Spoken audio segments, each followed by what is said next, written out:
Pemirsa, meskipun bulan puasa, olahraga tetap penting untuk dilakukan. Seperti yang dilakukan oleh PJ Bupati Oku, tetap giat melakukan olahraga jalan santai. Menjaga kebugaran tubuh saat bulan puasa penting untuk dilakukan. Namun jangan salah memilih olahraga agar tidak menguras tenaga dan terjadi dehidrasi. Selain memilih olahraga yang tepat, memilih waktu olahraga juga perlu. Seperti yang dilakukan PJ Bupati Oku, Teddy Melwansyah, yakni jogging atau jalan santai. Menurut Teddy, di bulan puasa seperti saat ini dirinya biasa berolahraga jalan santai di sore hari atau menjelang berbuka puasa, karena jika dilakukan di pagi hari akan menguras banyak tenaga. Apalagi pagi hari biasanya digunakan untuk bekerja melayani masyarakat. Jogging dipilih karena olahraganya murah meriah, yakni cukup dengan bermodal sepatu olahraga dan berjalan di kawasan sepi kendaraan. Olahraga ini sudah bisa dilakukan.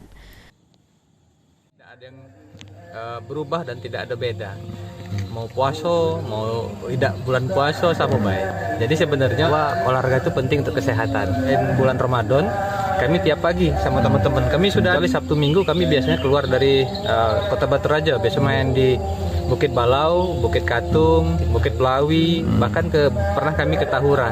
Nah, untuk Ramadan ini memang kami tidak pagi lagi, tapi sore menjelang berbuka puasa. Kenapa? Supaya tidak terlalu capek kan, karena hari kerja tuh biasanya kami di kantor atau menjalankan aktivitas masing-masing. Tapi tadi tidak ada yang berubah, tidak ada yang beda, sama baik. Tipsnya apa? Tipsnya pagi-pagi ya jangan lupa perbanyak minum air putih. Habis sebelum makan sahur dan setelah makan sahur menjelang imsak perbanyak air putih, itu aja.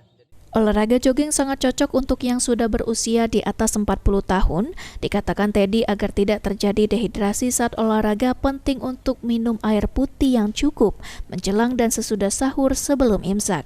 Sehingga kebutuhan air putih di dalam tubuh tetap terjaga dan tubuh selalu sehat dengan berolahraga. Ari Pranika, PAL TV.